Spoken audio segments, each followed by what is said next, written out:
Hi friends, പുതിയൊരു സ്റ്റോറിയിലേക്ക് എല്ലാവർക്കും സ്വാഗതം. അങ്ങനെ നമ്മുടെ നന്ദുവിൻ്റെ വിവാഹ നിശ്ചയമൊക്കെ മുടങ്ങുകയാണല്ലോ. ഇതേ സമയത്ത് നന്ദുവിനോട് ചെറിയൊരു സോഫ്റ്റ് കോർണറൊക്കെ തോന്നുന്നുണ്ട് കേട്ടോ ജാനകിക്ക്. അതുപോലെ തന്നെ നയന ഗർഭിണിയാണെന്ന് അറിഞ്ഞിട്ടും ജാനകി തൻ്റെ പഴയ സ്വഭാവത്തിലേക്കൊക്കെ തിരിച്ചു പോകാൻ ശ്രമിക്കുന്നുണ്ട് കേട്ടോ. പക്ഷെ അത് ആരിലേക്കും കാണിക്കണില്ലേ. അങ്ങനെ ജാനകിയുടെ മനസ്സിനകത്ത് ഒരു വേദന തോന്നുകയാണ് കേട്ടോ. കാരണം അത് തൻ്റെ മകനെ നശിപ്പിക്കാൻ വേണ്ടി വന്ന അനാമികേനെ തലയിൽ കയറ്റി വെച്ചപ്പോൾ തൻ്റെ ഇഷ്ടപ്പെട്ട ആ ഒരു മരുമകളെ താൻ മാറ്റി നിർത്തിയതും ദ്രോഹിച്ചതും ഒക്കെ ഇങ്ങനെ ചിന്തിക്കാണ് കേട്ടോ. അതേസമയത്ത് നന്ദുവിനെ ആത്മാർത്ഥമായിട്ട് അനി സ്നേഹിക്കുന്നതും നന്ദു ആത്മാർത്ഥമായിട്ട് സ്നേഹിക്കുന്നതും ഒക്കെ ജാനകിക്ക് മനസ്സിലാകുകയാണ് കേട്ടോ. ചിലപ്പോൾ ഈശ്വരൻ അത് നമുക്ക് കാണിച്ചു തരുന്നതാണെങ്കിലോ എന്നൊക്കെ ഇങ്ങനെ ചിന്തിച്ച് പോകുകയാണ് കേട്ടോ ജാനകി. കാരണം അനിയുടെ ജീവിതവും നമ്മൾ വിവാഹമൊക്കെ കഴിഞ്ഞതിന് ശേഷം അതും ഒന്ന് സെറ്റാവാതെ വരണു, അത് ബന്ധം പിരിയുന്നു. അതുപോലെ തന്നെ നന്ദുവിനെ കാണാൻ വന്ന ആളും ഒരു ഫ്രോഡാവുന്നു, അതും ബന്ധം പിരിയുന്നു. അപ്പോൾ ഇതിൻ്റെയൊക്കെ ഈശ്വരൻ്റെ എന്തെങ്കിലുമൊക്കെ ഒരു കയ്യൊപ്പ് കാണുമല്ലോ. ഈശ്വരൻ ചിലപ്പോൾ ഇവരെ ഒന്നിപ്പിക്കാൻ വേണ്ടിയിട്ട് കാണിക്കണമായിരിക്കുമല്ലോ ഇതൊക്കെ എന്നിങ്ങനെ ചിന്തിക്കാൻ കേട്ടോ. എന്നിട്ട് ജാനകി ചിന്തിക്കുന്നുണ്ട്, എത്രയൊക്കെ പറഞ്ഞാലും ഇന്നത്തെ കാലത്ത് വീട്ടുകാരുടെ സമ്മതത്തിന് വേണ്ടി ഇങ്ങനെ കാത്തു നിൽക്കുന്ന കുട്ടികളെ എവിടെയെങ്കിലും കാണാൻ കഴിയുമോ? കാരണം എന്താണെന്ന് വെച്ച് കഴിഞ്ഞാൽ വീട്ടുകാർ സമ്മതിച്ചില്ലെങ്കിൽ ഒളിച്ചോടാൻ വരെ താല്പര്യപ്പെടുന്ന കുട്ടികളാണ്. പക്ഷേ വീട്ടുകാരുടെ സമ്മതത്തിന് വേണ്ടി കാത്തു നിൽക്കല്ലേ, അതിനെതിരായിട്ട് ഒന്നും ചെയ്യാതെ നിൽക്കല്ലേ. അപ്പോൾ എത്രയൊക്കെ പറഞ്ഞാലും എൻ്റെ മോനല്ലേ, അവൻ്റെ സന്തോഷമല്ലേ എനിക്ക് വലുത് എന്നൊക്കെ ഒരു നിമിഷം ചിന്തിച്ചു പോകുന്നുണ്ട് കേട്ടോ ജാനകി. പക്ഷേ എങ്കിലും തൻ്റെ ഈഗോയും ആ ജലജയൊക്കെ കുത്തിവെച്ച ആ ഒരു വിഷമൊക്കെ ജാനകിയുടെ മനസ്സിലുള്ളത് കൊണ്ട് തന്നെ പൂർണ്ണമായിട്ടും ജാനകി അതൊന്നും മനസ്സിലാക്കാൻ ശ്രമിക്കണില്ല കേട്ടോ. മറുവശത്താണെങ്കിൽ നന്ദു അനിയനെ പിരിയാൻ കഴിയാതെ നന്ദു ആകെ ധർമ്മസങ്കടത്തിലാകുകയാണ്. എന്തൊക്കെ ശ്രമിച്ചിട്ടും ആരൊക്കെ പറഞ്ഞിട്ടും നമ്മുടെ കനകവും ഗോവിന്ദനും നന്ദുവിനെ അനിയുടെ ഭാര്യയാക്കാൻ, അനന്തപുരിയിലെ മൂന്നാമത്തെ മരുമകളാക്കാൻ സമ്മതിക്കാത്തതിൻ്റെ ആ ഒരു വിഷമത്തിലായിരിക്കും കേട്ടോ നന്ദു.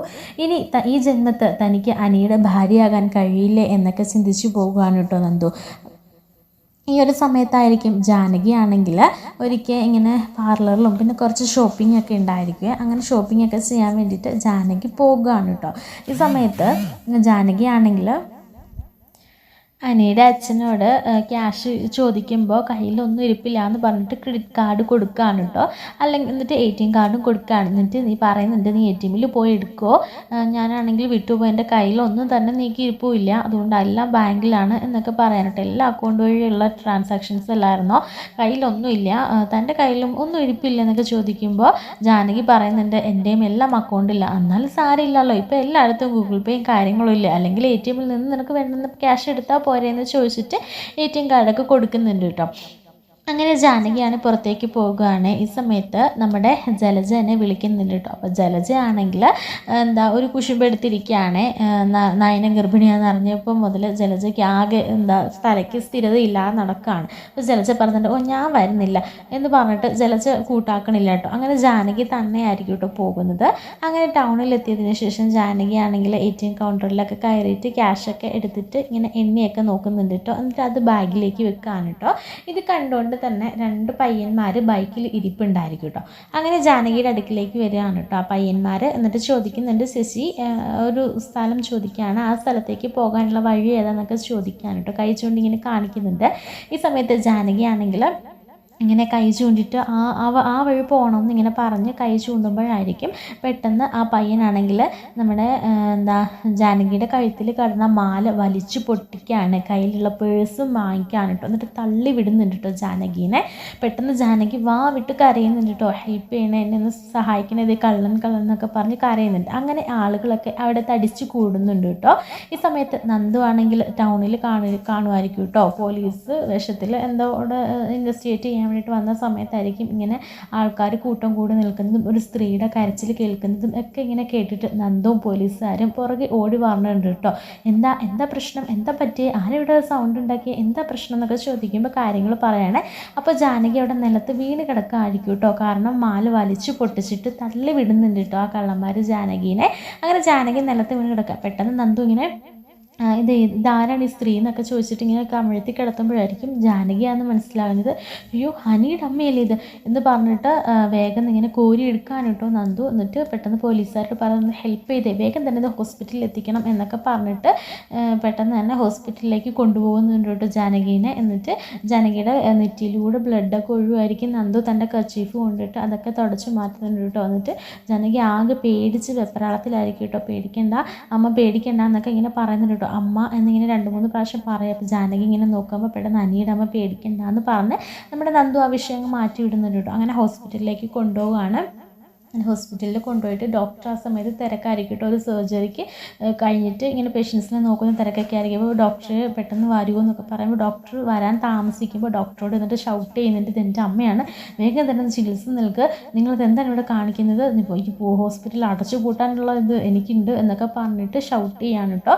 ഈ സമയത്ത് ഡോക്ടേഴ്സൊക്കെ പെട്ടെന്ന് തന്നെ വന്നിട്ട് നമ്മുടെ ജാനകിയുടെ ബ്ലഡൊക്കെ തുടച്ച് സ്റ്റിച്ചൊക്കെ ഇടുന്നുണ്ട് കേട്ടോ. എന്നിട്ട് കാര്യങ്ങളൊക്കെ ഇങ്ങനെ തിരക്കുന്നുണ്ട്. ഈ സമയത്ത് ഒരു ഒപ്പിടണം എന്നൊക്കെ പറയുമ്പോൾ നന്ദു പറയുന്നുണ്ട് ഇതെൻ്റെ അമ്മയാണ്, പിന്നെ എന്തെങ്കിലും കോംപ്ലിക്കേഷൻസോ മറ്റെന്തെങ്കിലും കാര്യങ്ങളുണ്ടെങ്കിൽ അത് നിങ്ങൾക്ക് എന്നോട് പറയാം, അതിന് ഇനി ഞാനൊരു പോലീസുകാരിയല്ലേ, അപ്പോൾ ഇനിയിപ്പോൾ ഇതിൻ്റെ പേരിൽ കേസോ വഴക്കോ വെക്കാലോ ഒന്നും വേണ്ട, അതൊക്കെ ഞങ്ങൾ നോക്കിക്കോളും, ഇപ്പം നിങ്ങൾ മതിയായ ശുശ്രൂഷ നൽകിയാൽ മതി എന്നൊക്കെ പറയാനും കേട്ടോ. അങ്ങനെ നന്ദു പിന്നെ ജാനകിനെ ഇങ്ങനെ ചേർത്ത് പിടിക്കുന്നുണ്ട് കേട്ടോ. കാര്യങ്ങളൊക്കെ നയനനെ വിളിച്ച് പറയുന്നുണ്ട്. അങ്ങനെ നയനയാണെങ്കിൽ പെട്ടെന്ന് ആദർശിനെയും അനീനെയും ഒക്കെ വിളിച്ച് പറയാൻ കേട്ടോ. അങ്ങനെ പെട്ടെന്ന് അവരൊക്കെ ഹോസ്പിറ്റലിലേക്ക് വരുന്നുണ്ട് കേട്ടോ. ഈ സമയത്ത് ജാനകി ആണെങ്കിൽ നന്ദുവിനോട് ഒന്നും തന്നെ മിണ്ടാൻ ഇങ്ങനെ കൂട്ടാക്കുന്നില്ല കേട്ടോ. ഒരു ചമ്മലോടുകൂടി മുഖം ഇങ്ങനെ താഴ്ത്തിരിക്കുകയാണ്. ഈ സമയത്ത് അമ്മയ്ക്ക് എങ്ങനെയുണ്ട് ഡോക്ടർ എന്നൊക്കെ ഇങ്ങനെ നന്ദു ചോദിക്കുന്നതൊക്കെ ഇങ്ങനെ ജാനകി കേൾക്കാൻ കേട്ടോ. ആ സമയത്ത് ജാനകിയുടെ കണ്ണൊക്കെ നിറയുന്നുണ്ട്. എന്നിട്ട് ജാനകിയോട് നന്ദു പറയുന്നുണ്ട് അമ്മയെന്ന് വിളിക്കുമ്പോഴത്തേനും ജാനകി ഇങ്ങനെ നോക്കാൻ കേട്ടോ. ആ സമയത്ത് പെട്ടെന്ന് അനിയുടെ അമ്മേ, എനിക്ക് അത്യാവശ്യമായിട്ട് സ്റ്റേഷൻ വരെ പോകണം, അപ്പോൾ ഞാൻ നയനേച്ചിനെയും അനീനെയൊക്കെ വിളിച്ച് പറഞ്ഞിട്ടുണ്ട്, അവരിപ്പോൾ ഇവിടേക്ക് എത്തും, അതുകൊണ്ട് ഞാൻ പൊയ്ക്കോട്ടെ. അനിയുടെ അമ്മ ഒന്നുകൊണ്ട് പേടിക്കണ്ട, മുറിവ് അത്ര ആഴത്തിലുള്ളതൊന്നുമല്ല, പിന്നെ ആ കള്ളനെ ഞാൻ പിടിക്കുന്നുണ്ട് എന്നൊക്കെ പറയാൻ കേട്ടോ. മാലയും ഞാൻ കൊണ്ടുവരുന്നുണ്ട്, അത് അമ്മയുടെ താലിമാലയല്ലേ, അത് നഷ്ടപ്പെട്ടു എന്ന് കരുതണ്ട എന്നൊക്കെ പറഞ്ഞിട്ട് നന്ദു ആണെങ്കിൽ കയ്യിലിങ്ങനെ പിടിച്ചിട്ടായിരിക്കും കേട്ടോ പോകുന്നത്. അങ്ങനെ നന്ദു പോകുന്നത് നോക്കി നിൽക്കാൻ കേട്ടോ ജാനകി. പെട്ടെന്ന് അനിയും എല്ലാവരും അവിടേക്ക് ഓടിയെത്തുന്നുണ്ട് കേട്ടോ.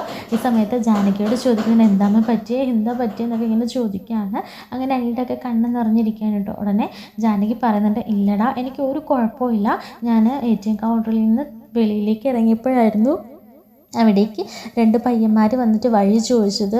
ഞാൻ വഴി ഇങ്ങനെ കാണിച്ചു കൊടുക്കാൻ നിന്ന സമയത്ത് പെട്ടെന്ന് അവരെൻ്റെ കഴുത്തിൽ നിന്ന് മാലയും വലിച്ചു പൊട്ടിച്ച് എൻ്റെ കയ്യിലുണ്ടായിരുന്ന പേഴ്സും എടുത്തുകൊണ്ട് പോയി. കൃത്യസമയത്ത് നന്ദു അവിടെ ഉണ്ടായിരുന്നത് കൊണ്ട് എന്നെ ഇവിടെ ഹോസ്പിറ്റലിൽ എത്തിച്ചു, ഇപ്പോൾ ആ കള്ളനെ പിടികൂടിയിട്ടുണ്ടെന്നൊക്കെ കേട്ടത് എന്നൊക്കെ പറയാൻ കേട്ടോ. ഈ സമയത്ത് അനി ഇങ്ങനെ പറയുന്നുണ്ട്, കണ്ടോ നയനേട്ടത്തി, ഇപ്പോൾ നന്ദുവിൻ്റെ വില കണ്ടോ, അവൾ എവിടെയാണെങ്കിലും അവൾ നമുക്കൊരു രക്ഷയായിട്ട് എത്തിയിരിക്കും എന്നൊക്കെ ഇങ്ങനെ പറയാൻ കേട്ടോ.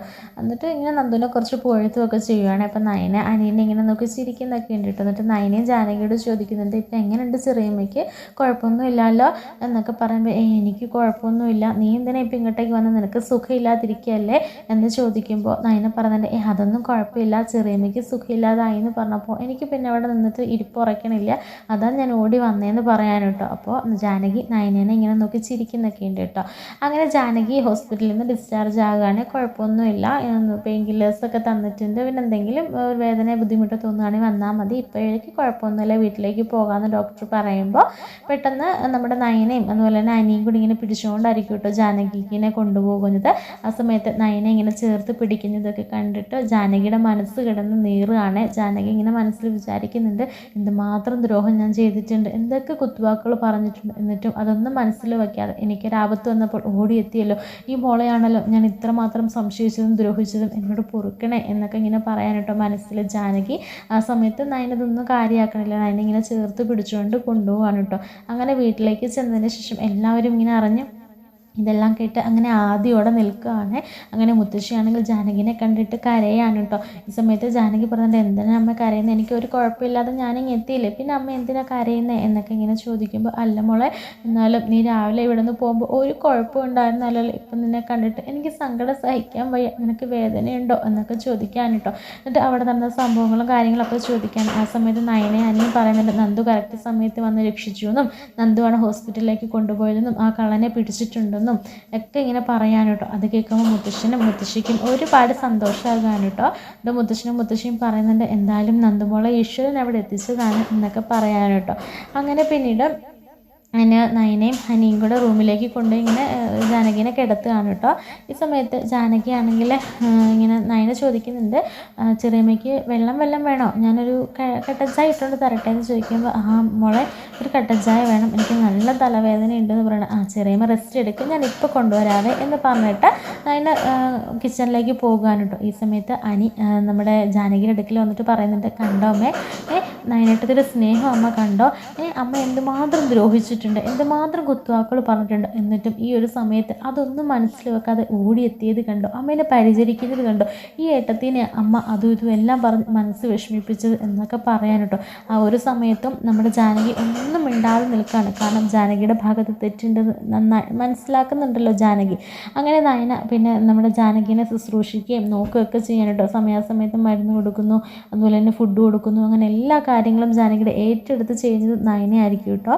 അങ്ങനെ നമ്മുടെ ജാനകിക്കാണെങ്കിൽ നയനയോടുള്ള ആ ഒരു പരിഭവവും അതുപോലെ തന്നെ പിണക്കവും ഒക്കെ മാറുകയാണ് കേട്ടോ. പഴയതുപോലെ തന്നെ നയനെ സപ്പോർട്ട് ചെയ്യുന്ന ആ ഒരു ജാനകിയായി മാറുകയാണ് കേട്ടോ.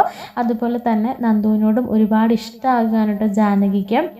തൻ്റെ മരുമകളായിട്ട് ഇവിടേക്ക് വരേണ്ടത് നന്ദു തന്നെയാണെന്ന് മനസ്സിലാക്കുകയാണ് കേട്ടോ. അങ്ങനെ തൻ്റെ ആഗ്രഹം അനിയുടെ അച്ഛനോട് പറയുകയും ചെയ്യുന്നുണ്ട് കേട്ടോ. ഞാൻ നന്ദുവിനെ മനസ്സിലാക്കുന്നുണ്ട് ഇപ്പോൾ.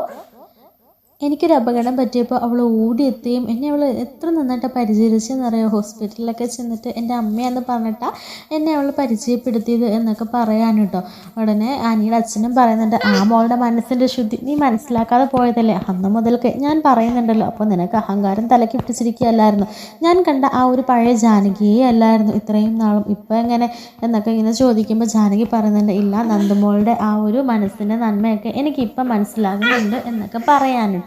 അങ്ങനെ ജാനകിയുടെ മനസ്സിൽ നന്ദുവിനെ തൻ്റെ മരുമകളാക്കാനുള്ള ആ ഒരു ആഗ്രഹം ഉദിച്ചു വരികയാണ്.